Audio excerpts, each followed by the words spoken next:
Kami po ay nagpapasalamat ng marami sa Panginoon Diyos sapagkat naglagay siya ng mabisa at makapangyarihang kawaksi ng tagapamahalang pangkalahatan para sa pagmamahal at pagmamalasakit sa kapakanan ng buong iglesia.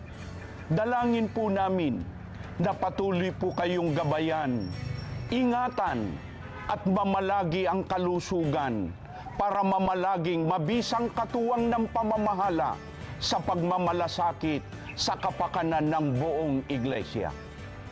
Kami po na mga ministro at mga manggagawa, kasama po ang mga may tungkulin dito po sa distrito ng Kamanaba, ay taos-pusong bumabati ng Happy birthday po, kapatid na Angelo Eranio V. Manalo. We love you po. Mula po sa mga may tungkulin sa Distrito Eklesyastiko ng Kamanaba, Kami po ay malugod po na bumabati po sa inyo ng maligayang kaarawan po. Maligayang kaarawan po.